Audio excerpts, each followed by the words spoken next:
Look at his hands, not clenched, not afraid, swinging loose at his sides the way a boy's hands swing when nothing in the world has ever truly threatened him. He does not know what is standing in that field. He thinks he is walking toward his brothers, but he is walking toward a decision that has already been made.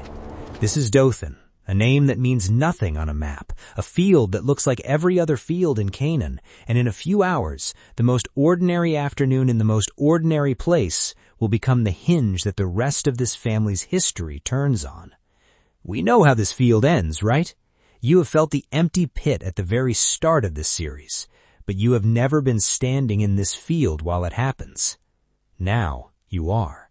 It started 2 days earlier, in camp, with nothing more dramatic than a father giving an instruction to his son. Your brothers are pasturing the flock near Shechem. Go and see how they are, and how the flock is. Bring word back to me.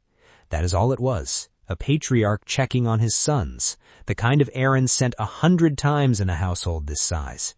Jacob did not send Joseph into danger, but to check on family. He simply did not understand what he was sending him into. Genesis 37, verse 18. But they saw him in the distance, and before he reached them, they plotted to kill him. Did you see that line? Before he reached them. Joseph was still a shape on the horizon, still too far to recognize his face. All they could see was the coat, and that was enough. Simeon, squinting toward the horizon, said, "Here comes the dreamer." Just 3 words, not even loud, but they landed in that field like a struck flint lands in dry grass. Then Levi responds, "Now is our chance." Dan declared, "Let's kill him, throw him in one of these pits, say a wild animal devoured him. Then we'll see what comes of his dreams." Notice what they are doing.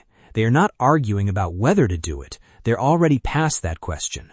Their conversation was about method.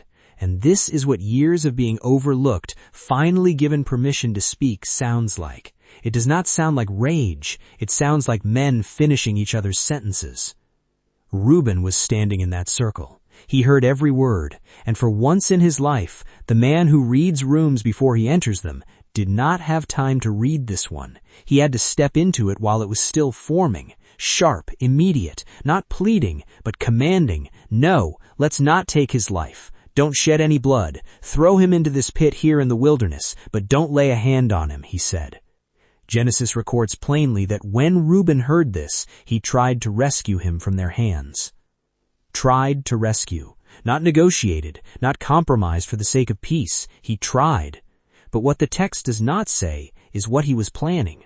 Come back later, alone, pull Joseph out while the others were occupied elsewhere, get him home, let the dream die quietly with no body and no blood, and no story Jacob would ever need to hear. It was a plan of rescue staged in 2 parts. He had only managed to buy the first part. You know this feeling, even if you have never stood in a field like this one, the feeling of saying the right thing at the right moment and watching it work. It was just not enough. Buying someone a single step back from the edge and then discovering the edge was wider than 1 step could cover. That is the particular grief of being a protector whose protection only half lands. It does not feel like failure exactly. It feels worse. They stripped the coat off him first. Genesis is specific about that detail, and it's worth sitting in for a moment. Before they did anything else to Joseph, they undressed him of the thing that had made it impossible to look at as merely their brother. Then they put him in the pit. An empty pit with no water was not mercy. It was a slower method. And then they sat down to eat their meal. They sat down to eat, while their brother was in the ground behind them. This is the detail that should stop you. Not the throwing in, not even the coat, the sitting down. The bread passed from hand to hand, the ordinary animal-human act of continuing while something irreversible cools in the dirt 30 feet away. And Reuben was not at that meal. The text never tells us where he went. We are not given the reason. But knowing what we now know about a man who has spent his entire life finding the gap nobody else is filling, there was a real possibility the brothers sent him out themselves, maybe on an errand, a reason to check the far edge of the flock, something that would put distance between the firstborn and whatever happened next, without anyone having to say it out loud. We cannot prove that, but we can tell you this. The one time the gap needed him most, he was missing from the field. While the brothers ate, Judah was watching the road. A caravan of Ishmaelite traders coming down from Gilead, camels loaded with spice and balm and myrrh, headed for Egypt. Ordinary commerce. And Judah, who had said almost nothing since the coat arrived, who had spent 4 episodes filing everything away, did the thing he always does. He calculated. Then he finally says to the brothers, "What do we gain if we kill our brother and cover up his blood? Come, let's sell him to the Ishmaelites, and let's not lay our hands on him. He is our brother, our own flesh and blood." Listen to what Judah just did. He did not argue against the cruelty. He gave them a version of the same act that they could live with. He is our brother, our own flesh and blood, said by the same mouth that was about to sell him for the price of a slave. That is not mercy. That is the specific skill of a man who understood, even at this age, that people do not need permission to do something terrible. They need language that lets them call it something else. 20 pieces of silver. Joseph lifted out of the pit, bound, handed across. The caravan moved on. The coat stayed behind, in their hands. Reuben came back. We do not know exactly when, but it was long enough for everything to be finished. He went to the pit, the place he had bought one step of safety for, expecting to find his brother there, waiting, alive, ready to be pulled out and walked home before anyone in this family had to know how close it came. But Genesis 37:29 said, "When Reuben returned to the cistern and saw that Joseph was not there, he tore his clothes. He said, 'The boy is not there. Where can I turn now?' Not, 'What have you done?' but 'Where can I turn now?'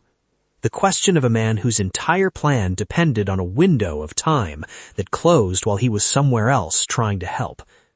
This is where episode 1 began, a man standing at this exact pit. You felt the grief of that scene the first time you watched it. Now you know what it cost him to earn that grief. Here is what I will not let you forget, even now. Reuben spoke when no one else would. He bought a step back from the edge that nobody else was buying. He came back fully intending to finish what he started. That is not nothing. That is a crown, worn in a field, by a man who failed to save his brother and still tried harder than anyone else standing there.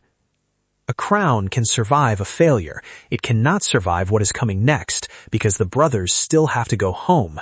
They still have to stand in front of their father. They have a coat. They do not yet have a story they all agree on.